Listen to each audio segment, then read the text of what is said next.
Ինչ է նախանձը։ Ուրեմն նախանձը դա հոգու անհանգստությունն է կամ տվայտանքը կամ տառապանքը եւ նաեւ որոշ դեպքերում ֆիզիկական տառապանքը ուրիշի բարեկեցության, ուրիշի ունեցվածքի, ուրիշի բարօրության հանդեպ։ Մեր եկեղեցու հայրերը ի սկզբանե հասկանալով դրա ծանրագույն լինելը ընդգրկել են նախանձը որպես մահացու մեղքերի մեջ հնում նույնիսկ կուրք կար արևելյան ժողովուրդների մոտ, հիմնականում փյունիկեցիների մոտ, որը նաև նախանձի այսպիսի հատկություններ տվող կուրքն էր համարվում, Թամուզի մասին հիշատակվում է միմիայն Աստվածաշնչում, միմիայն Եզեկիելի մարգարեության մեջ 8-րդ գլուխ 14-րդ համար, բացի այն, որ դա այդ կուրքը համարվում էր պտղաբերության, մեռնող հարություն առնող բնության չաստվածը, այլ նաև ինքը հատկություն ուներ մարդկանց տալու նախանձի այդ երևույթը կամ նախանձի ունակությունը։ Նախանձի արմատը, եթե կարելի է այդպես ասել, որովհետև փոխկապակցված մեղքեր են, որ պիտի նշեմ, արմատը հպարտությունն է։ Ինչ բան է հպարտությունը։ Հպարտությունը եսի աստվածացումն է եւ ամեն ինչ այդ եսին ծառայեցնելու ուրեմն հնարավորությունը կամ ցանկությունը։ Առաջին մեղքերը, որոնք կատարվեցին տիեզերքում, Արուսյա քրեշտակապետի, կամ հետո սատանայի, երբ որ դարձավ հակառակորդ, առաջին մեղքերը հպարտությունը եւ նախանձն էին։ Հպարտությունը իր անձը բարձրացնելու, համահավասար դարձնելու Աստծուն, դրանից ծնված նախանձով Աստծո մեծ զորության, Աստծո ամենակարողության, Աստծո ամենատեսության հանդեպ։ Աստվածաշնչում բազմաթիվ են նախանձի օրինակները։ Ես նշեցի Արուսյա քրեշտակապետի օրինակը, բայց հենց դրախտի պարտեզի մեջ մենք տեսնում ենք նախանձի դրսևորումը։ Չարը նախանձելով մարդկային երանությանը, մարդու երանելի վիճակին, Աստվածահաղորդ լինելուն, Աստծո հետ անմիջական ուրեմն հարաբերակցությանը ստի միջոցով նախանձից ելնելով մարդուն տարավ անհնազանդության եւ կործանման։ Բացի այդ, առաջին մեղքի դրսևորումը եղավ նախանձի միջոցով։ Հիշենք Կայենի եւ Աբելի պատմությունը։ Կայենը նախանձելով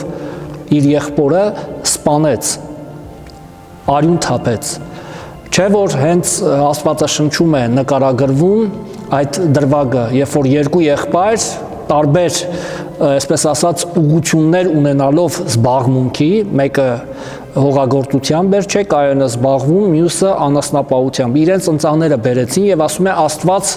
նայեց կամ ընդունեց Աբելի ընծան եւ Կայենի մոտ այդ նախանձի որդը սկսեց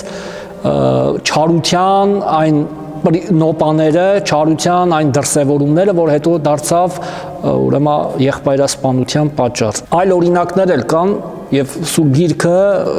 այսպես շատ է այդ օրինակները բերում, օրինակ ասենք Սավուղ արքայի եւ Դավթի պատմությունը, երբ որ Սավուղը նախանձում էր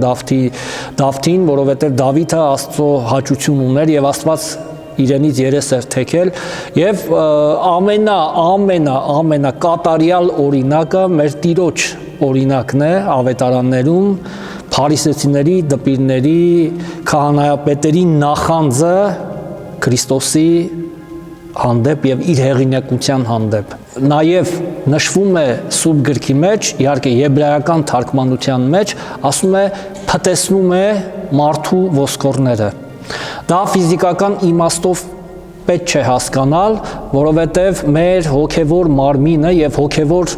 մեր ունակությունը ունի իր կառուցվածքը եւ բնականաբար ինչպես ֆիզիոլոգիական, ֆիզիկական, անատոմիական մարմինը, իր օրգանները եւ մկանները տեղավորված են կմախքային համակարգի, ոսկրային համակարգի վրա, այնպես էլ հոգևոր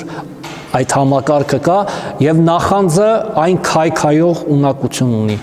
Քայքայելով մարդուն դնում է հոգևոր հիվանդության,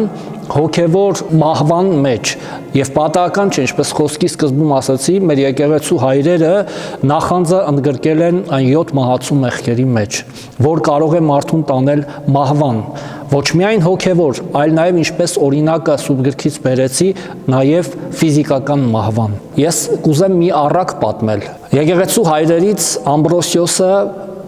մի առակ է պատմում, ասելով, որ մի հույն թագավոր կար, ով ցանկացավ իմանալ, թե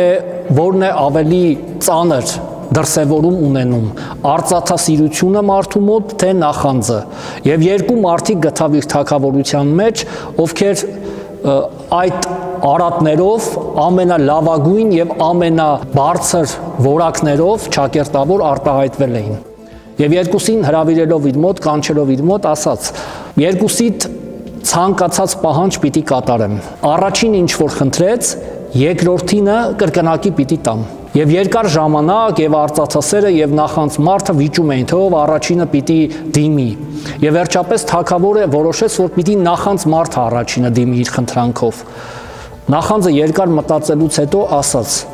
Ես խնդրում եմ Տեր արքա, որպեսզի քո դահիճը իմ մեկ աչքը հանի։ Թագավորը զարմացավ, ինչպիսի տարօրինակ խնդրանք է, եւ հարցրեց, ինչի համար ես ուզում, որպեսզի աչքդ հանեն։ Ասաց, որովհետեւ կրկնակի պիտի արվի իմ ընկերոջը, այսինքն իր երկու աչքերը պիտի հանեն։ Ահա նախանձը, չկամության դրսևորումը երբևէ չի կարող դիմացինին, յուրայինին լավը ցանկանալ, նրա բարեկեցությունը ցանկանալ։ Եվ դրանից ելնելով է, որ հետո արդեն, երբ որ հրյաները որպես ազգ, որպես Աստծո ժողովուրդ ձևավորվեցին եւ Մովսես մարգարեի միջոցով օրենքը տրվեց, տասնաբանյային կարևոր օրենքների շարքի մեջ 10-րդ պատվիրանը վերաբերում էր հենց նախանձին։ Ասում է պատվիրանը՝ մի ցանկացիր քո ընկերոջ ոչ ունեցվածքին, ոչ նրա կնոջը, ոչ նրա էշը, ոչ նրա անասունները, ոչ նրա տունը, այսինքն թե այստեղ խոսվում է շատ կարևոր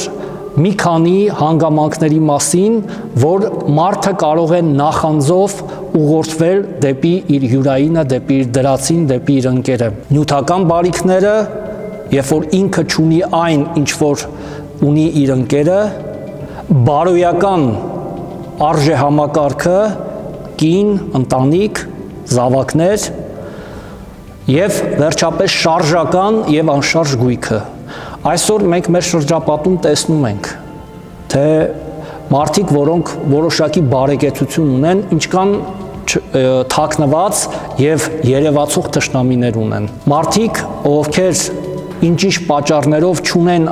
այն բարեկեցությունը, որը հաճս մարդկանց գայթակղություն է շատերի համար, նախանձով են լցվում։ Անշուշտ լսել ենք, որ հասարակության մեջ, ժողովրդի մեջ, մարդկանց մեջ կա նաև այդ ճակերտավոր բարի նախանձի դրսևորումը կամ դրա մասին խոսքը։ Նախանձը չի կարող չար եւ բարի լինել, միանշանակ մեղք է եւ չար, որովհետեւ դու չես կարող բարին իմանալով չար գործել։ Չարը տվյալ պարագային այդ մարդուն զրկելն է իր ունեցածից։ Այն ամենից, ինչ որ Աստված եւ Աստծո թողտվությամբ տրված է մարդուն։ Եվ նախանձ մարդը ոչ միայն չի ուզում, որ դիմացինը դա ունենա, այլև ուրախանում է, երբ որ նա կորցնում է դա։ Դա հոգևոր լրջագույն ախտ է, որ ներսից մարդուն տանում է մահվան։ Մարդուն տանում է հոգևոր տվայտանքի, հոգևոր տառապանքի, հոգեկան նաև տառապանքի, որովհետև նախանձ մարդիկ նաև հոգեկան բավականին լուրջ շեղումներ ունեն։ Եվ ասեմ, որ բավականին դժվար է ձերբազատվել նախանձի մեղքից։ Այն շատ դժվարությամբ է մարդու միջից դուրս գալիս։ Շատ տքնաջան ու երկար ճանապարհ պիտի անցնի մարդ, որպեսզի կարողանա ձերբազատվել գոնե որոշ չափով նախանձի մեղքից, որովհետև նախանձը ինքը շատերի համար նաև թվում է թե անմեղ ինչ-որ երևույթ, որ բնորոշ է բոլորին, բայց իրականության մեջ նախանձը թունավորում է մարդկային յուրաքանչյուր բջիջ, թունավորում է մարդու գիտակցության ամեն անկյուն, մարդու սրտի ամեն անկյուն թունավորված եւ արատավորված է նախանձով։ Եկեղեցու սուրբ հայրերը ասում են, նախանձը պիտի խեղդել, նախանձի մեղքի ծիլերը պիտի խեղդել հենց օրորոցի մեջ, բարուրի մեջ, որովհետև եթե ուշադրություն չդարձրեցիր եւ թողեցիր, որ այն ծլարձակի, այլևս դժվար է լինելու նրա դեմ պայքարել, որովհետև արմատները այնքան խորն են մտնում մարդու հոգու անդաստանի մեջ, մարդու սրտի մեջ, մարդու խորհուրդների մեջ, մարդու մտքի եւ գիտակցության մեջ, որ այլևս արմատախիլ անելը շատ դժվար է։ Եվ եկեղեցու հայրերը հստակ դիրքորոշում ունեն, թե ինչ ձևերով եւ ինչ միջոցներով պիտի պայքարել նախանձի դեմ։ Առաջին հերթին խոնարհությունն է։ Խոնարհությունը իր անձը չբարձրացնելու պատրաստակամությունը, որովհետև եթե մարդը հպարտության մեղքի մեջ է, նախանձը կողքի քայլում է այդ մեղքի հետ։ Ես ավելի լավն եմ, ինչի ես չպիտի ունենամ այն ամենը, ինչ որ ունի իմ կողքինը։ Սա իր անձի կարևորության, իր անձը պաշտելու, իր անձը առանցք դարձնելու եւ ամեն ինչ իր այդ առանցքի շուրջ պատտեսնելու մոլուցքն է։ Դրանից ծնվում է նախանձը։ Ես չունեմ, բայց ես իրենից լավն եմ եւ իրենից կարևոր եմ։ Եվ երբ որ մարդը ինչ-ինչ պատճառներով հանկարծ կորցնում է այն ամեն ինչ, որ նախանձի պատճառ էր դարձել կամ նախանձի հնարավորություն էր ստեղծել դիմացինի մոտ, նախանձ մարդը ուրախանում է ուրիշի այդ դժբախտությամբ։ Նախանձը ինքը բավականին ծանր եւ բավականին երկարատև, այսպես մարդու մեջ խմորվող երևույթ է։ Սուրբ գրքում բազմաթիվ օրինակներ կան եւ բազմաթիվ համարներ կան, որտեղ որ եւ մարգարեների գրքերում եւ Սուրբ գրքի 5 կտակարանյան եւ նոր կտակարանյան հեղինակների մոտ նախանձը դիտվում է որպես չարիքի արմատ։ Առակաց գրքում կարող են գտնել նախանձի վերաբերյալ այն դիպուկ Սողոմոն արքայի դիպուկ բնորոշումները, որոնք դառնում են մարդկային դժբախտության պատճառ։ Առաքյալների նամակներում են գտնում, թե նախանձը ինչի կարող է հանգեցնել։ Խառնաշփոթի, մեղքի շատացման, անկարգությունների, մարդկանց միմյանց հանդեպ ատելության եւ ընդհուպ նաեւ մահվան։ Երբ որ մենք եկեղեցու հայրերի խորհուրդներով փորձում ենք անցնել եւ դիտարկել նրանց ասացի, նրանց փորձառության լույսի ներքո մեր հոգեվոր ընթացքը, տեսնում ենք, որ նախանձը շատ այսպես տաքուկ, շատ հաճախ թաքնված է այլ մեղքերի եւ այլ շերտերի տակ։ Ուրեմն, քանի որ մենք էլ հիմա մեծի պահոց շրջանում ենք գտնվում, այս շրջանը լավագույն այն ընթացքն է աստվածային ողորմության լույսի ներքո, Սուրբ հայրերի խորհուրդների ներքո բացահայտելու մեր հոգու մեջ այդ թաքնված ու վտանգավոր մեղքը։ Վստահ եմ յուրաքանչյուրս որոշակի չափով նախանձի այդ մեղքը ունենք մեր մեջ։ Մեկի մոտ շատ, մեկի մոտ քիչ, մեկի մոտ տեսանելի, մեկի մոտ անտեսանելի, բայց բոլորս ունենք, որովհետև բոլորս էլ սիրում ենք մեր եսը, բոլորս էլ փայփայում ենք մեր եսը։ Եվ դրա համար հենց ասեցի խոսքիս մեջ, որ եկեղեցու հայրերը առաջին կարևոր ուրեմն բուժման միջոցը դնում են խոնարհությունը, հեզությունը, երբ որ մարդ կամովին խոնարհեցնում է իր անձը, որպեսզի այդ խոնարհության մեջ տեսնի այն արատները, այն մեղքերը եւ առավելապես նախանձի մեղքը ու կարողանա Աստծո օգնությամբ, հոգևորականների աղոթքներով, Սուրբ հայրերի բարեխոսությամբ եկեղեցու հաղթահարել այդ մեղքի դրսևորումը եւ այդ մեղքի արտահայտումը։ Պողոս առաքյալը ասում է լավագույն միջոցը սերն է, խոնարհությունը սեր է ծնում, որովհետեւ եթե մենք խոնար ենք, մեզ որևէ մեկից բարձր չենք դասում, ուրեմն պիտի սիրենք մեր դիմացինին։ Ուրեմն սերը արդեն դառնում է այն մղիչ ու շարժիչ ուժը։ Եվ երբ որ ընթերցում ենք նաեւ Պողոս առաքյալի սիրո տված բանաձևը, թե ինչ բան է սերը, դրա մեջ հստակ տեսնում ենք Պողոս առաքյալը խոսում է սերը երբեք չի նախանձում։ Եթե իրական սեր ունենք մեր մեջ, նախանձը տեղ չունի։ Ուրեմն նախանձը նաև հետևաբար սիրո բացակայությունն է մեր մեջ։ Երբ որ մենք չենք սիրում ոչ մեր դիմացինին, ոչ Աստծուն եւ ոչ էլ Աստծո տված այս աշխարհը, տիեզերքը, սուտ է, ինչպես ասում է Հովհաննես առաքյալը, ասել սիրում եմ Աստծուն, չսիրելով դիմացինին։ Սուտ է։ Ուրեմն նախանձենք, չարենք եւ սերը մեր մեջ չկա։ Իսկ իրական սերը, ինչպես ասացի Պողոս առաքյալը Կորինթացիներին, առաջին Կորինթացիներին ուղված իր նամակում 13-րդ գլուխ 4-րդ համարում ասում է. սերը երբեք չի նախանձում։ Այսինքն այստեղից կարող են բնութագրել, որ չարը խորամանկորեն աշխատում է մարդու հետ եւ նախանձը իր զենքերից մեկն է, որպեսզի մարդուն կործանի։ Այսինքն հոգեվոր մարդ է դա եւ աշխարհիկ ոչ մի երևույթով չես կարող պայքարել։ Անշուշտ, եթե որևէ մեկը մտածում է, որ տարբեր, այսպես ասած, վարժությունների, տարբեր միջոցներով աշխարհի հետ կապված, աշխարհի միջոցներով կարող են նախանձի դեմ պայքարել, ոչ, սխալվում է։ Նախանձը հոգևոր կատեգորիա է, հոգևոր արատ է եւ հետեւաբար նաեւ հոգևոր պայքար պիտի մղել իր դեմ։ Այո, վստահաբար նախանձը առաջին, ինչպես ասացի, մեղքերից էր։ Չարը նախանձեց մարդու երանությանը եւ հպարտությունը մարդու մեջ գցելով ասես չէ, սխալվում եք, Աստված չի ուզում, որ դուք լավ լինեք, դուք լինեք իր նման, իմաստուն, այսպես ամեն ինչը հասկացող, աստվածների պես պիտի լինեք։ Այսինքն մարդու մեջ հպարտության հետ միասին նախանձի սերմը գցեց, մարդը նախանձեց Աստծուն եւ ցանկացավ նրա նման լինել։ Այսինքն դիվայն երևույթ է եւ դեպերը աշխատում են մարդկանց։ Անշուշտ դիվայինն է եւ բնականաբար ես դրա համար ասացի, ինքը շատ թաքնված երևույթ է։ Շատ թաքնված։ Մեղքեր կան, որոնք արտաքինից երևում են, բայց նախանձը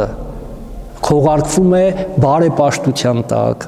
նախանձը քողարկվում է ընկերասիրության տակ, ճակերտավոր, կեղծ, նախանձը քողարկվում է բարի կամեցողության տակ,